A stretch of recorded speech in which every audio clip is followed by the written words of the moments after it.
ISIS ಮಾಡ್ಯೂಲ್ಗೆ funding ಮಾಡುತ್ತಿದ್ದ ಅಕ್ರಮ ಹಣಕಾಸು ಸಾಮ್ರಾಜ್ಯ ಬಹಿರಂಗ. ಐಸಿಸ್ ಫಂಡಿಂಗ್ ಜಾಲದ ಬಗ್ಗೆ ದೇಶವ್ಯಾಪಿ ಕಾರ್ಯಾಚರಣೆ, 40 ನಗರಗಳಲ್ಲಿ ಇಡಿ ರೇಡ್.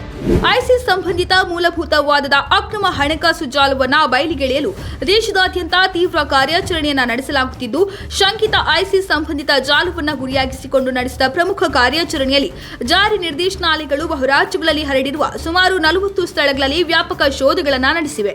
ಶಂಕಿತ ಐಸಿಸ್ ಸಂಬಂಧಿತ ಜಾಲವನ್ನು ಗುರಿಯಾಗಿಸಿಕೊಂಡು ನಡೆಸಿದ ಈ ಪ್ರಮುಖ ಕಾರ್ಯಾಚರಣೆಯಲ್ಲಿ ಜಾರಿ ನಿರ್ದೇಶನಾಲಯಗಳು ಮುಂಬೈ, ದೆಹಲಿ, ಕೋಲ್ಕತ್ತಾ, ಉತ್ತರ ಪ್ರದೇಶ ಮತ್ತು ಮಹಾರಾಷ್ಟ್ರದ ರತ್ನಗಿರಿ ಬಳಿಯ ಪಡ್ಗಾ ಬೋರಿವಲಿ ಪ್ರದೇಶ ಸೇರಿದಂತೆ ಬಹುರಾಜ್ಯಗಳಲ್ಲಿ ಹರಡಿರುವ ಸುಮಾರು 40 ಸ್ಥಳಗಳಲ್ಲಿ ವ್ಯಾಪಕ ಶೋಧಗಳನ್ನು ನಡೆಸಿವೆ.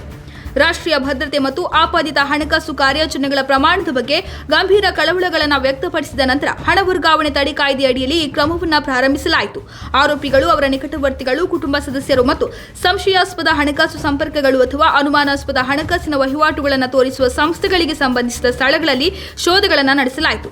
ಪಿಎಂಎಲ್ಎ ತನಿಖೆಯನ್ನು ಪ್ರಾರಂಭಿಸಲು ನಿರ್ಣಾಯಕ ಆಧಾರಗಳನ್ನು ಒದಗಿಸಿದ ರಾಷ್ಟ್ರೀಯ ತನಿಖಾ ಸಂಸ್ಥೆ ಸಲ್ಲಿಸಿದ ಆರೋಪ ಪಟ್ಟಿಗಳಿಂದ ತನಿಖೆ ಹುಟ್ಟಿಕೊಂಡಿದೆ ಎಂದು ಅಧಿಕಾರಿಗಳು ತಿಳಿಸಿದ್ದಾರೆ. ಇನ್ನು ಇದುವರೆಗಿನ ಸಂಶೋಧನೆಗಳ ಪ್ರಕಾರ ತನಿಖೆಗೆ ಒಳಗಾದ ವ್ಯಕ್ತಿಗಳು ನೇಮಕಾತಿ, ತರಬೇತಿ, ಶಸ್ತ್ರಾಸ್ತ್ರಗಳು ಮತ್ತು ಸ್ಫೋಟಕಗಳ ಖರೀದಿ ಮತ್ತು ಸಂಘಟನೆಯ ಚಟುವಟಿಕೆಗಳನ್ನು ಉಳಿಸಿಕೊಳ್ಳಲು ಹಣವನ್ನು ಸಂಗ್ರಹಿಸುವಲ್ಲಿ ತೊಡಗಿಸಿಕೊಂಡಿರುವ ಆಳವಾದ ಮೂಲಭೂತವಾದ ಐಸಿಸ್ ಸಂಬಂಧಿತ ಮಾಡ್ಯೂಲ್ನ ಭಾಗವಾಗಿದ್ದರು. ಅವರ ಕಾರ್ಯಾಚರಣೆಗಳು ರಾಜ್ಯಗಳಾದ್ಯಂತ ವಿಸ್ತರಿಸಿದ್ದು, ಮಾಡ್ಯೂಲ್ ಅನ್ನು ಅತ್ಯಾಧುನಿಕ ಮತ್ತು ಹೆಚ್ಚಿನ ಅಪಾಯಕಾರಿಯನ್ನಾಗಿ ಮಾಡಿದೆ ಎಂದು ವರದಿಯಾಗಿದೆ.